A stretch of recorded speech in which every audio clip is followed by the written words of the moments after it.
नमस्कार मित्रांनो, मी शरद पवार शेलगाव शरद ॲग्रोचा चेअरमन महाराष्ट्र राज्य. आपण शेतकऱ्याच्या पाठीशी खांद्याला खांदा लावून आपण उभा राहत आहोत. आज आपण करमाळा तालुक्यातल्या कोंडेज गावामध्ये तुमचं नाव काय? ज्ञानेश्वर राऊत शेतकऱ्यांच्या शेतामध्ये बघितलं तर सत्य पडताना जर बघितलं तर आता साधारण एक गुडघ्या इतकं पाणी तुम्हाला. तर सांगायचं एवढंच आहे की खाली आम्ही तुम्हाला कॅमेऱ्यामध्ये दाखवतो की शरद ॲग्रो नुसतं रोपं नाही देत किंवा नुसतं माल नाही घेत, तर त्या शेतकऱ्याला न्याय मिळवून देण्यासाठी त्यांच्या खांद्याला खांदा लावून जिथं खरंच बाबा शेतकऱ्याचं नुकसान झालेलं आहे सत्य पडताळणी पाहून बाबा त्याची मुळी खरंच बंद पडणार आहे का, खरंच त्याचं नुकसान झालंय का ही बघून आम्ही त्यांना एक शासन दरबारी न्याय द्यायचा प्रयत्न करत आहे संपूर्ण महाराष्ट्र राज्यामध्ये. अधिक माहिती आमचे शेतकरी सांगतील पुढे. नमस्कार, मी ज्ञानेश्वर राऊत, गाव कोंडेज, करमाळा तालुका.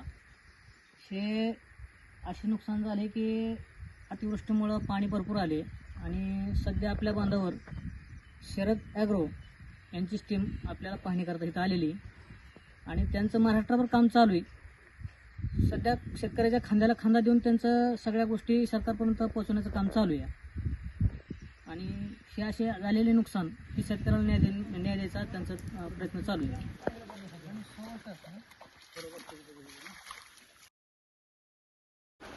हे बघा, सगळ्या चुळीमध्ये पाणी साचलेलं आहे आणि वरून पाऊस बी चालू आहे आणि पाणी यायचं काय बंद होईना. ही सत्य परिस्थिती तुम्हाला दाखवतो.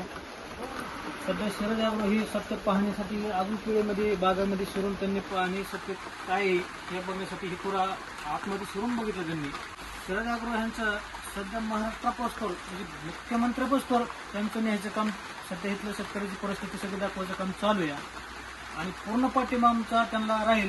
निश्चितच शेतकरी बांधवांनो, महाराष्ट्रातल्या जनतेला मी न्याय द्यायचं काम या शरद ॲग्रोच्या माध्यमातून आज कोंडेज गावामध्ये गुडघे इतक्या पाण्यात पडत्या पावसामध्ये सध्या परिस्थिती बघत असताना त्यांचे 4 एकराचा प्लॉट आहे. तर ह्या 4 एकराच्या लागणीच्या प्लॉटमध्ये सध्या आपण उभा आहे. सांगायचं एवढं मित्रांनो, पाणी किती आहे, वरनं पाऊस पडतो आहे, लाखो रुपये शेतकऱ्याचं ह्याच्यामध्ये नुकसान होणार आहे. तर मी महाराष्ट्र राज्याचे कृषी मंत्री आपले दत्तामामा भरणे साहेब असतील, मुख्यमंत्री देवेंद्र फडणवीस साहेब असतील, यांच्या माध्यमातून विनंती करेल की माझ्या शेतकरी मायबापाला न्याय द्यायचं काम करा.